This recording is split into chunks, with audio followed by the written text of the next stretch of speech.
देखिए, अभी जो इन्फोर्स्ड वक्फ एक्ट है वो 1995 का है और इसके ज़रिए वक्फ प्रॉपर्टीज़ को कंट्रोल किया जा रहा है और ये फुल्ली मुस्लिम कम्युनिटी से रिलेटेड है। लेकिन 95 के बाद से आज तक इसमें किसी भी तब्दीली की, किसी भी अमेंडमेंट की मांग मुस्लिम कम्युनिटी की तरफ से नहीं हुई है।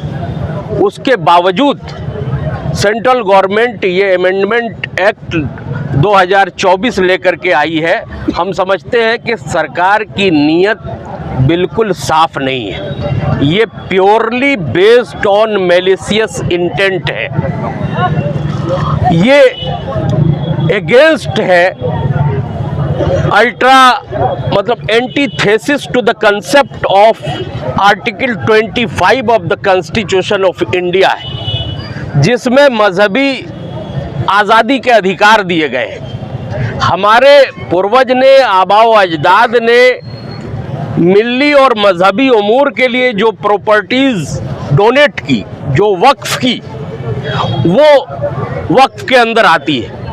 आज सरकार उसको किसी न किसी तरीके से मुसलमानों से छीनने की नीयत से उसमें अमेंडमेंट लाई है। तो ये समझते हैं कि अब इस पे हंगामा हुआ, पार्लियामेंट में ज्वाइंट पार्लियामेंट्री कमेटी तश्कील दी गई, लेकिन जेपीसी का शुरू से ही जो व्यवहार रहा, आचरण रहा, वो बाइज्ड रहा और हज़ारों हजार सिग्नेचर कैंपेन हुए, ईमेल से भेजे गए और जो हमारे उसमें जो एहतजाज थे उसको नज़रअंदाज कर करके उसके सपोर्ट में, ड्राफ्ट बिल के सपोर्ट में स्पीकर को रिकमेंड किया गया है। हम इसको सही बोल रहे हैं, थोड़ा सा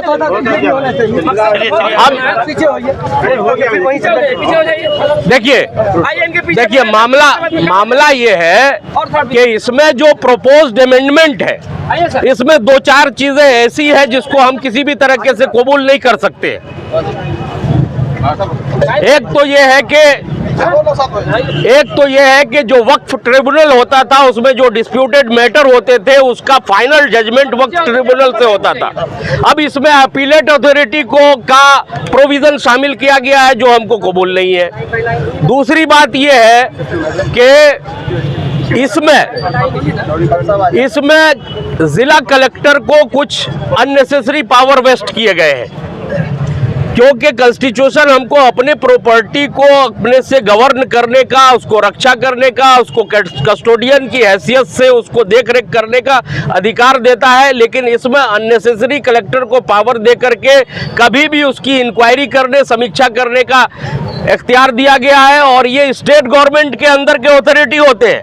स्टेट गवर्नमेंट अपनी मंशा के तहत इसका गलत इस्तेमाल कर सकता है, हमारी प्रॉपर्टी को हड़प सकता है। तीसरी बात कही गई है कि इस बोर्ड के अंदर दूसरे धर्म के भी मेंबर रहेंगे। तो आप बताइए कि भारत में न्यास बोर्ड भी है, भारत में अकाल तख्त भी है, भारत में गुरुद्वारा प्रबंधक कमेटी भी है। यह मजहबी उमूर का मामला है, जिनका मामला है उनके लोग उसमें रहते हैं। अब इसमें आप दूसरे धर्म के लोगों को शामिल कर करके क्या मंशा करना चाहते हैं? कल आप कहेंगे कि अररिया के 20% मस्जिद के इमाम गैर मुस्लिम होंगे, क्या इसको हम कबूल कर सकते हैं? बिल्कुल ये अनकॉन्स्टिट्यूशनल है, बिल्कुल अनकॉन्स्टिट्यूशनल है। हमारा एहतजाज चल रहा है। आज हम कोई रैली या धरना नहीं दे रहे हैं, आज हम काला बिल्ला लगा करके हम इसका एहतजाज कर रहे हैं कि ये अमेंडमेंट हमको किसी भी तरह काबिले कबूल नहीं है। आप इतनी बड़ी आबादी अकलियत की है यहाँ पर मुसलमानों की, आप उनकी भावना को सुन नहीं रहे हैं। आप मुल्क को कहाँ ले जाना चाह रहे हैं? आप जर्मनी बनाना चाह रहे हैं? आप हिटलर और मुसोलिनी के राह पे चल रहे हैं? जब हिटलर ने इस तरह की कोशिश की, किसी चीज़ को थोपने की कोशिश की, तो वो जर्मनी की भी तबाही का बास बना और खुद अपनी तबाही का भी बना। तो हम गवर्नमेंट से अपील करेंगे कि आप हमारी भावनाओं को सुनें, आप हमारे जज्बात की कदर करें।